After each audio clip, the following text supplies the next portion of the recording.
Hola, hola, saludamos a todas las personas que nos acompañan hoy aquí en Entrevistas y Letras con Silvia Rivera. Yo soy Silvia Rivera y este es un espacio creado por el grupo editorial Letras Negras. Bienvenidos a todos. El día de hoy nos encontramos para hablar de la obra Panteón de Versos Vivos, que aquí estábamos precisamente tratando de llegar a una conclusión de qué se trataba precisamente esta obra, si era poética o si era la tradicional escritura de calaveritas de las que me estaban hablando precisamente Natalie y Dianais, que Sí, son Yanais. precisamente escritoras de esta obra y que vienen a contarnos un poquito acerca de ellas. Chicas, bienvenidas, el espacio es todo de ustedes. Gracias. Muchas gracias. Ah, bueno, y esta obra es publicada por el sello editorial Converso, que por eso lo asociamos un poco con la poesía. ¿Qué tal si Natalie nos cuenta un poquito acerca de quién es ella, cómo empezó a escribir y pues qué la tiene hoy aquí en este espacio? Ok, perfecto. Bueno, pues mi nombre es Nat Galindo. Yo comencé a escribir desde los 15 años.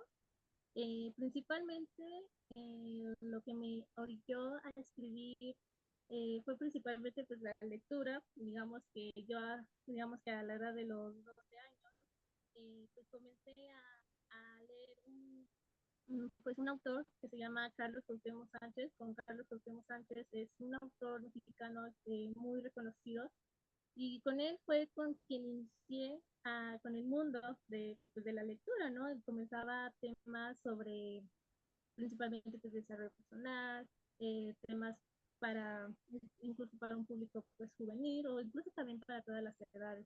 Entonces digamos que ese fue pues mi primer acercamiento, ¿no? Y con este autor pues también es como principalmente el primer autor con el que yo me acerqué a la lectura, pues fue como así yo fui continuando más como a leer, me dio un gran gusto, me encantó este mundo. Y entonces ya cuando tenía la edad de los 15 años fue cuando me encontré con el libro de El diario de Ana Frank. Con este libro fue cuando yo comencé cuando me dio este acercamiento a la escritura, ¿no? Porque yo a la edad de los 15 años tenía la misma edad que la protagonista y yo me sentí una gran identificación con la protagonista, ¿no? Yo también tenía como que, pues esta, como que yo también quería expresar por medio de palabras, que las palabras igual considero como mi principal fuente de creación. Y yo comencé primero, igual que Ana, a escribir pues diarios, ¿no? Ese fue como el primer acercamiento. Ya después, en 2020, fue cuando a mí se me ocurrió la idea de escribir pues un libro, una novela, y pues a mi primera protagonista, bueno, la protagonista con la que quería escribir esa novela o ese libro, pues la quería pues nombrar Ana, ¿no? Porque pues fue con el diario de Ana Frank con el que precisamente me acercó a este mundo de la escritura. Entonces, yo diría que el diario de Ana Frank fue el que pues, me acercó a este mundo pues, de la escritura. Pero también pues me daba cuenta pues, de algo, ¿no? Que escribir una novela requería como que más bueno, la novela de hecho es mucho más extensa, yo consideraba que requería un poquito más de planeación, más incluso también de creatividad, ¿no? Implicaba mucho más tiempo. Entonces, claro que al inicio, claro, se me fue complicando un poquito y entonces fue cuando dije, bueno, entonces voy a comenzar con los cuentos, ¿no? Fue cuando yo me hice especializar ahorita más en los cuentos, de hecho también de los que he escrito más, que son un poquito más cortitos, pero eso también me dio como que para seguir escribiendo, ¿no? Y bueno, pues eh, aunque de profesión yo estudié administración en la Facultad de Contabilidad y Administración, pero pues yo siempre, no, bueno, yo siempre he dicho que la escritura es una puerta que está abierta para todo, ¿no? No importa de dónde vengas, si eres ingeniero, administrador, abogado. De hecho, hay muchos concursos, de hecho en la universidad abren muchos concursos que invitan a toda la comunidad universitaria a escribir, ¿no? Ya sea un cuento, un libro de cuentos, una novela, poesía. Y de algo que yo me he dado cuenta es que muchos pues, de los ganadores vienen pues de diferentes, como que diferentes carreras, ¿no? De pronto uno se pregunta, incluso uno de los ganadores estudiaba ingeniería y le preguntaba, bueno, ¿qué hace un ingeniero escribiendo poesía, ¿no? Porque es algo como que muy raro, no vemos a los ingenieros ver como que números, ¿no? Pero letras. Entonces, eso es algo que a mí me encanta de la escritura, ¿no? Que es una puerta que está abierta para todos, sin importar de dónde vengas. Eh, y que bueno, es algo que de ahí también considero que viene pues, su magia, ¿no? Entonces, es algo que yo considero como para los escritores. De hecho, es algo que deberían de tomar mucho en cuenta los escritores, que las palabras es como su principal fuente de creación para ya sea un cuento, una novela o una poesía. Nat, muchísimas gracias. Sí, creo que este es un espacio que acoge a todos y la poesía también es un lugar en donde poder uno sentirse seguro. Los primeros pasos, y a veces es difícil hacerlo con prosa larga, por ejemplo, enfrentarse a una novela siendo uno muy chiquito, todavía sin entender muy bien cómo estructurarla, cómo organizarla, puede resultar abrumador. El cuento es también un buen intermedio en donde uno entrar y empezar a practicar para esa prosa más larga, para esas historias que tengan muchísima más extensión. Y también estoy totalmente de acuerdo que no importa la profesión que uno tenga, si uno está llamado por las letras, escribe. E incluso creo que nutre muchísimo a la escritura el hecho de que uno no se dedique a esto como acorde, no es que yo estudié letras para luego escribir o que, sino que su profesión se mezcla. A mí los psicólogos, por ejemplo, me encanta leer escritos hechos por psicólogos porque escriben cosas muy interesantes. Entonces yo aquí he conocido a profes escritores, mineros escritores, abogados escritores, arquitectos escritores, ingenieros escritores. La mayoría de las personas que pasan por este espacio tienen una profesión precisamente que les permite hacer esto, porque a veces también lanzarse al mundo de las letras y esperar vivir de esto a la primera es súper complicado. Entonces, tener una profesión que lo acompaña a uno, pues está bien en este proceso, pero a veces pasa que la gente descubre tarde que estaba hecho para esto, que cuando llegó el momento de elegir, estuvieron tan abrumados, a veces sale uno muy joven del colegio y le dicen como, bueno, ponte a la universidad, empieza a trabajar algo que te dé dinero, algo que te facilite la vida y uno no sabe qué hacer, que se lanza a cualquier carrera que se le atraviese y que parezca que da dinero y termina uno dándose cuenta que siempre estuvo hecho para esto y que desde chiquito escribió, desde chiquito se leyó, se conectó con esto, pero que no pudo hacerlo precisamente porque es una carrera que no es considerada precisamente como algo que dé dinero. En general, todas las humanidades son muy despreciadas en el mundo económico. Siempre la gente quiere optar por otros caminos que no sean estos, pero siempre las puertas están abiertas en la literatura para todos los que quieran escribir. ¿Qué tal si nos cuentas un poquito acerca de ti? Es que me está costando pronunciar tu nombre, no sé por qué, y no quiero decirlo mal, entonces... No, no hay problema. Es Diana Iris. Ah, sí, mucho gusto. Quiero agradecerte a ti, Silvia Rivera, por el espacio de la entrevista, a Letras Negras también por el espacio que nos dio en difundir nuestros trabajos y darles difusión. Bueno, yo empecé con mi género literario es en sí la poesía, aunque también he incursionado un poco en la narrativa. Bueno, yo empecé porque en la escuela, a los 12 años, tenía una maestra de español que siempre terminaba sus clases leyéndonos un poema. Siempre eran autores clásicos, pero a medida que avanzaban la clase también metía otros autores más actuales. Entonces de ahí nació mi gusto por la poesía. Primero pues empecé como una lectora, creo que como todo mundo empezamos como lectores y posteriormente íbamos intentando crear versos, crear algo y para aprender más me empecé a involucrar en las actividades culturales que realizaba mi estado el estado de Tamaulipas, empecé a ver qué talleres había, en cuáles me inscribía, y así es como poco a poco fui desarrollando cada vez mejor el género literario que más me apasiona, que es la poesía. Este, Y bueno, actualmente pues he participado en diversas antologías poéticas a nivel nacional, también incursionado en la narrativa con cuento infantil y juvenil. Y bueno, ahorita que se presentó esta propuesta con letras negras de Calaveritas, también colaboré. Muchísimas gracias por contarnos un poquito acerca de ti. Me encanta que menciones lo de las calaveritas porque parte de mi audiencia es colombiana y no entendemos muy bien a qué se refieren cuando hablan precisamente, ay, es que es una colección de calaveritas y era algo que yo venía pensando.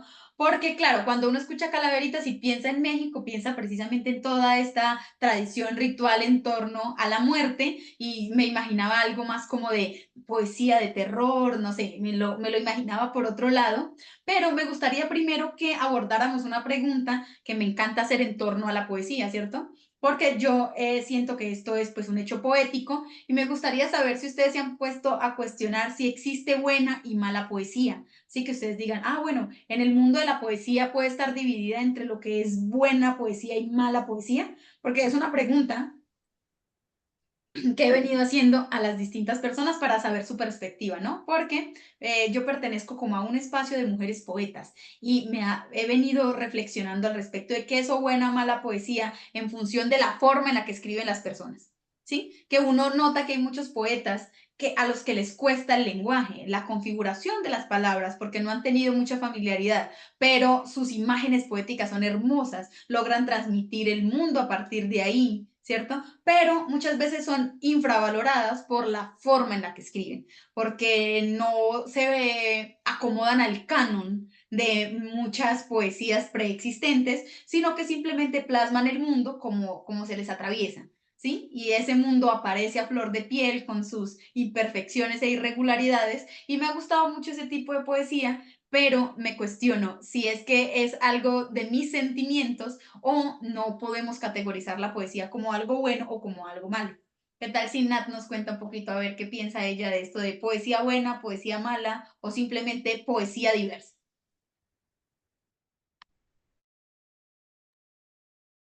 Bueno, en cuanto a la poesía, pues digamos que si es considerada como buena o mala, bueno, yo diría que igual no me gustaría como irme mucho a los extremos porque digo, poeta, cada poeta aborda como que diferentes temas y esos son pues a veces pues, más bien son como que temas universales, ¿no? Entonces digamos que uno no podría considerar como poesía mala, ya sea por el tema del que esté tratando. Igual creo que pasa mucho también con los cuentos. No sé, de hecho, cuando incluso ya sea un poema o un cuento o una novela, no significa que sea malo por el tema que se está abordando, ¿no? Incluso también por a veces muchos escritores lo consideran por la manera en cómo también se cuentan esa historia, cómo van desarrollando cada personaje. De hecho, en la calaverita literaria, si bien es cierto que es contada en verso, que tiene cierta métrica,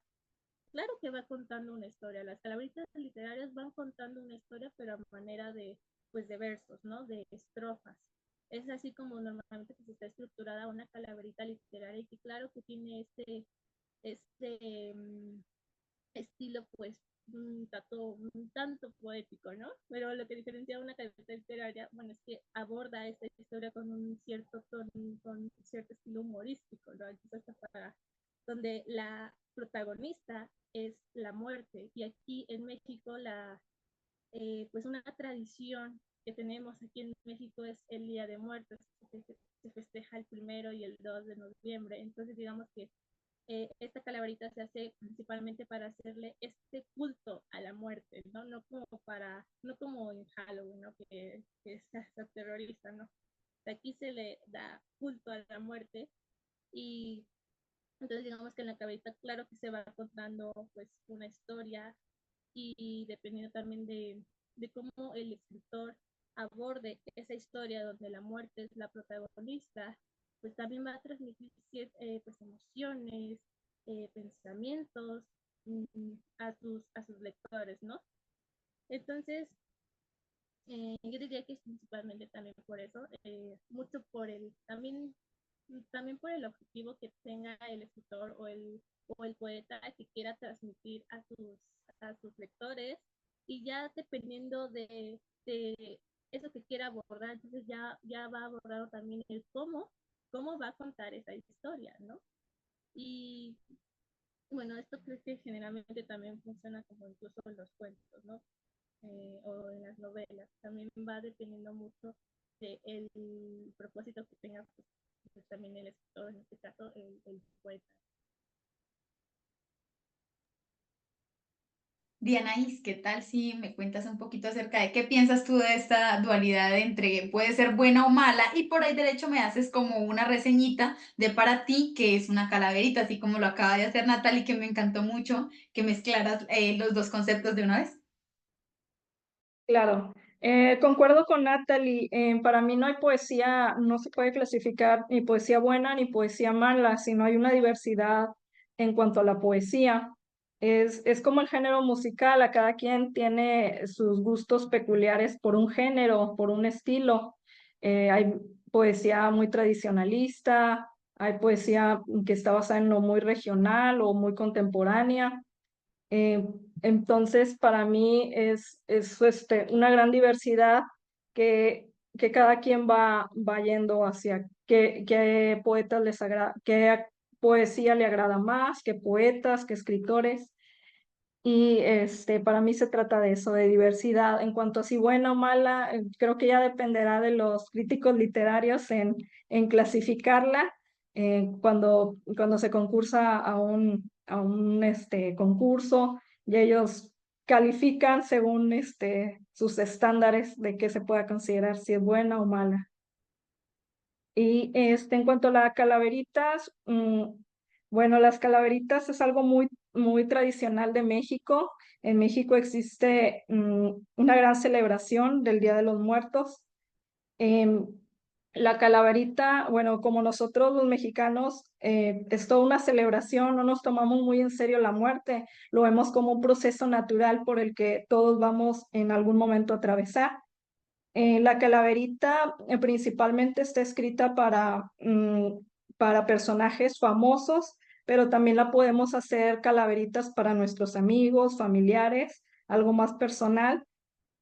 Y tradicionalmente se construía en octasílabos, llevaba esta métrica de octasílabos y con rima, que llevara rima en cada estrofa. Actualmente también se puede hacer en verso libre, no respetando esta métrica ni este ritmo, pero siempre con una alegoría donde participa la Catrina o la muerte, y es un juego en donde la Catrina atrae este personaje hacia la muerte, lo conduce hacia la muerte, hacia ella. Me gusta mucho porque me estoy educando acá en un tema que no conozco y eso me encanta mucho, como abrir mis horizontes literarios, como saber cómo exploran otras personas en la literatura. Y esto me lleva a preguntarles un poquito de cuál fue la inspiración para crear su calaverita literaria, cómo lo hicieron, en quién pensaron. ¿Se dedican estas calaveritas a personas que están vivas o solamente se dedican las calaveritas a personas que están muertas? ¿Sí? O no sé, ¿sí? O bueno, no, acá si la muerte busca al personaje, entonces el personaje está vivo. Ahorita que acabas de decirlo, entonces debe ser con personas vivas. Entonces quiero saber ustedes de dónde encontraron la inspiración, cómo construyeron su calaverita, la hicieron respetando la métrica, no la hicieron respetando la métrica, para conocer un poquito más de su texto acá con la audiencia, que definitivamente ellos están atentos a lo que hacen nuestros escritores. Natalie. Bueno, pues precisamente para hacer este escrito, esta calaverita literaria, y cual yo nombré pues a mi escrito, a mi calaverita, como Topirsin. Es de hecho al personaje al que yo le dedico pues esta calaverita, y en el cual, como bien lo decía anteriormente, pues la muerte o la Catrina aquí tiene una gran participación, o tiene aquí pues un encuentro con este personaje. Eh, de hecho, aquí en la cultura mexicana creo que es más reconocido el nombre de la serpiente emplumada o Quetzalcóatl, ¿no? Creo que es algo que casi todo el mundo conoce, o el que reconoce, ¿no? Como que es más más reconocido, ¿no? Como que es un nombre un poquito más, es famoso, ¿no? Pero ya cuando uno pregunta acerca de Topilsin, creo que casi nadie conoce a Topilsin. Hay muy pocas personas que conocen a Topilsin, y de hecho es un personaje histórico también muy importante pues en nuestra cultura. Topilsin fue un rey tolteca. Yo con este personaje me inspiré precisamente para hacer mi calaverita literaria, y de hecho es algo que hago mucha referencia en mi calaverita, ¿no? Pues creo que Topilsin, como es un personaje muy conocido, muy poco conocido aquí en nuestra cultura, que muy pocas personas saben, incluso pues hasta la muerte se le olvida pues su nombre, ¿no? Como que, ¿quién eres tú, no? ¿Quién eres tú? Porque es más fácil reconocer el nombre de Quetzalcóatl. Lo que muy pocas personas saben es que Topilsin tiene cierta relación con Quetzalcóatl, no solo que conocemos más el nombre de Quetzalcóatl que de Topilsin. Y creo que precisamente a mí me dio, esta fue como que la razón por la cual yo escribí esta calabrita, precisamente para dar a conocer quién es Topilsin, ¿no? Para, porque considero que es una historia igual digna de ser pues contada, ¿no? Y de hecho, yo, yo quise escribir acerca de Topilsin porque anteriormente, hay como por 2021, he estado asistiendo pues como que a muchos viajes, a seminarios, de hecho, de un seminario que organiza pues una empresa que se llama Integrarse, cual pues, organiza estos seminarios, y ya en diferentes estados, ¿no? En diferentes como Puebla, Malinalco, bueno, más bien Malinalco, Puebla, Morelos, Xochicalco, y en estos lugares es donde se hace, bueno, esos lugares en los que se hace culto pues a Quetzalcóatl, ¿no? Son esos lugares sagrados en los que se encuentra muy presente este personaje, ¿no? De Quetzalcóatl. Pero también hablan acerca pues, de Topilsin, ¿no? Y de quién es Topilsin. Y de hecho, a través pues, de esos viajes, de esos seminarios en los que he asistido también, Teotihuacán, este es otro de los lugares en cual yo también me inspiré incluso para hacer pues, este escrito a través pues, de ese viaje, pues me ayudó incluso también para crear pues, la historia, ¿no? Básicamente, eh, ya como que al final, eh, de hecho hago referencia aquí, eh, a la muerte, la nombro a la muerte como la mariposa de obsidiana, ¿no?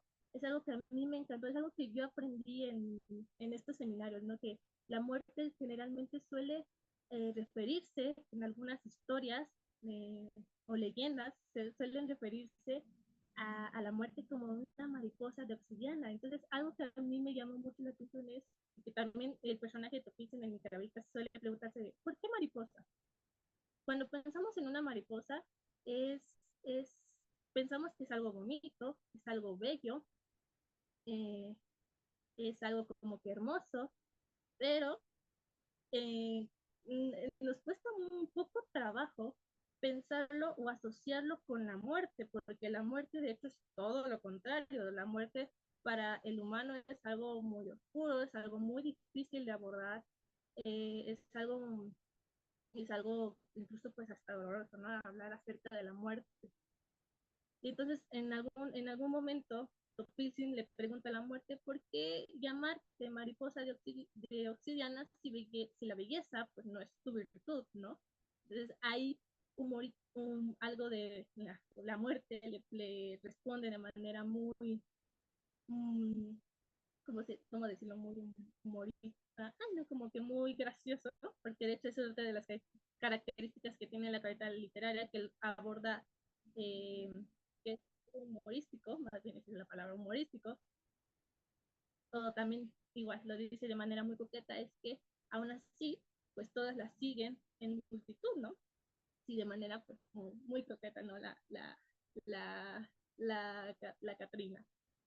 Entonces, a mí me pareció algo muy, pues también muy hermoso, muy interesante, que en estos viajes yo haya descubierto que en algunas leyendas suelen asociar a la muerte como, o suelen nombrar también como la mariposa de obsidiana, ¿no? De hecho, obsidiana es, digamos, también es como este material pues, oscuro, ¿no? Pero que también lo podemos, lo podemos, mmm, lo podemos también abordar pues de diferentes, ¿qué se dice? Pues diferentes perspectivas, ¿no? Entonces también eso es lo que me permitió crear pues una historia en el que precisamente a través pues, de esta calaverita pudiera transmitir eso, ¿no? Entonces, cuando nosotros conocemos la historia de Topilzin, la leyenda o más bien la historia, el recorrido, el camino que tuvo que llegar Topilzin para llegar a, a este como que este grado de tal cual, pues nos damos cuenta de que muchas veces se ha tenido que enfrentar a la muerte. ¿Y qué significa como que enfrentarse a la muerte? En un sentido como que más práctico, incluso también para nosotros, es que enfrentarnos a esas situaciones oscuras, esas situaciones en las que son difíciles de abordar, ¿no? Como la muerte, ¿no? Entonces, a eso me refiero. Yo cuando abordo en mi calaverita literaria que Topilzin se enfrenta a la muerte es porque ha tenido, o de manera muy simbólica, de manera muy representativa, estoy tratando de transmitir que nos tenemos que enfrentar a ciertas situaciones oscuras, ¿no? Ciertas situaciones oscuras, pero detrás hay algo valioso, hay algo también incluso hermoso, ¿no? Como suele caracterizarse pues una mariposa. Entonces también yo quise transmitir o representar esto en mi calavera literaria, ¿no? Como abordar la muerte como una mariposa obsidiana. Nat, muchísimas gracias. Me encanta cuando detrás de nuestros textos hay bastante historia y bastante recuperación cultural. Eso es muy chévere porque la literatura permite eso, ¿no? Agarrar nuestra cultura, transformarla y tratar de hacerla simbólica, poética, rítmica y hacerla más asequible a la gente, porque a veces también la historia se pierde, es preciso porque uno piensa que es pesado abordar la historia, que es pesado recuperar las historias y lo que haces es precisamente agarrar una macrohistoria y convertirla en un texto poético, más asequible y más público. Es decir, mira, otros lugares del mundo empiezan a adquirir precisamente este texto y a conocer, a entender y a enterarnos, por ejemplo, de las dinámicas literarias de otros lugares, que eso me ha parecido muy increíble. Dianaís, ¿qué tal si nos cuentas un poquito acerca de tu calaverita? Ah, sí, claro que sí. Bueno, las calaveritas, como bien preguntabas, ¿son a vivos o son a muertos? Bueno, puede ser a ambos.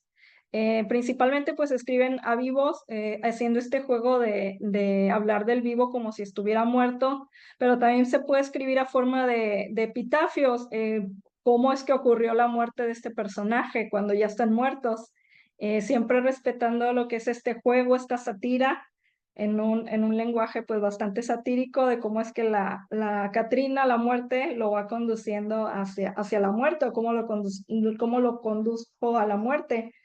Y bien, es el personaje en el que yo me basé para crear mi calaverita fue el poeta portugués Fernando Pessoa.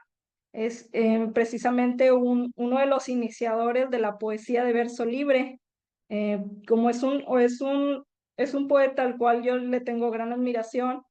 Él, sus primeros versos libres los escribió en 1880. Es un poeta ya fallecido desde hace mucho tiempo, pero es el iniciador de esta poesía en verso libre. De hecho, él se decía que él estaba muy adelantado a su época, porque ya no escribía la poesía tradicional, escribía en verso libre y los temas que también él construía.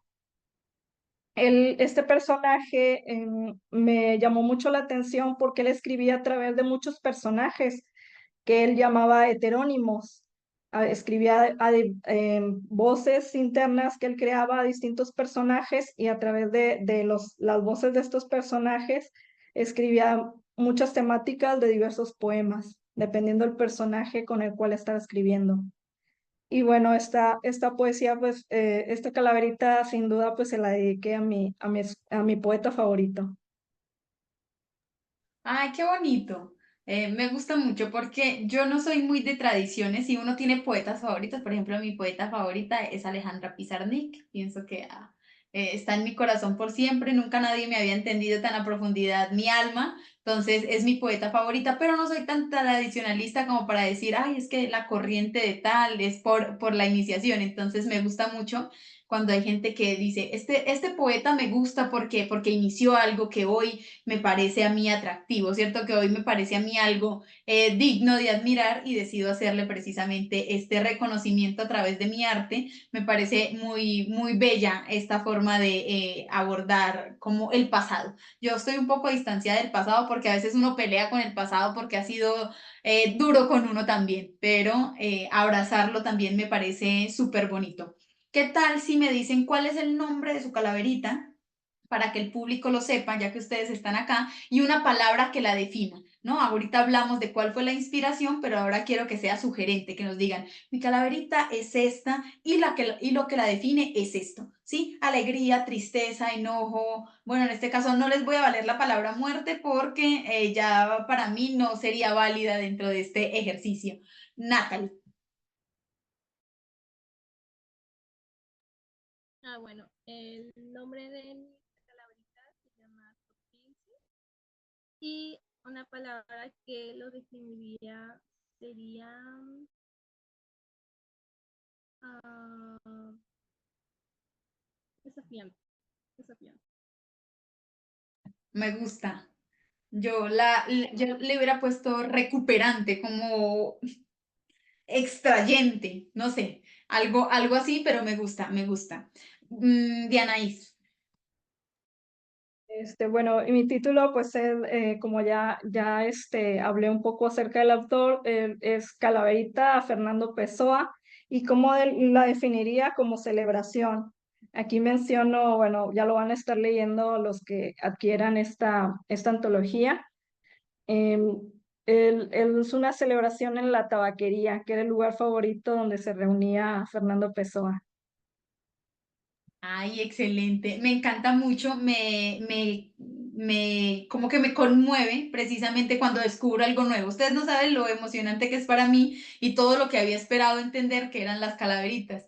Llevaba pensando, porque cuando les mandé para contactarnos y hacer este espacio, me respondían así como, ay, sí, yo soy de la colección de calaveritas. Y yo, ¿qué son calaveritas? Quiero saberlo directamente desde la fuente. Voy a hacer un ejercicio de escribir mi propia calaverita, a ver cómo me va, tratar de hacerla poética, de dedicársela a alguien y hacer este encuentro con la muerte. Ahora me gustaría que pasáramos a un momento mucho más publicitario. ¿Qué les parece si nos comparten sus redes sociales, las páginas por las que ustedes escriben? Si todavía no escriben en una página, pues sus redes sociales personales para que la audiencia las pueda seguir, conocer un poquito más de ustedes y pues acercarnos aquí, que de esto se trata este espacio de conocernos y acercarnos. Dianaís, ¿qué tal si empiezas tú? Ah, sí, claro, me pueden seguir a través de Instagram y de Facebook como Dianaid García Reyes. Aquí arriba está mi nombre, así me pueden seguir, Dianaid García Reyes. Ahí publico en todas mis presentaciones, libros o antologías en las que voy participando. Ahí publico todos mis eventos y todas mis publicaciones. Excelente. Natalie. Bueno, pues mis redes sociales me pueden encontrar en Instagram como Nat-Galindo25 y en Facebook como Nat Galindo. Ahí generalmente comparto pues muchos de mis escritos, también otras antologías, otras colecciones en las que he participado aquí también en el grupo editorial Letras Negras. También ya tengo una antología con Ediciones Comara. También ahí comparto pues más acerca de mis escritos que he publicado, varios cuentos. Chicas, muchísimas gracias por estar acá, por compartirme un poquito de su tiempo y de su literatura. Me encantó conocerlas. También agradezco a todas las demás personas que nos acompañaron hoy aquí en Entrevistas y Letras. No olviden que este es un espacio creado por el grupo editorial Letras Negras y que bendita sea la literatura. Hasta que nos volvamos a encontrar.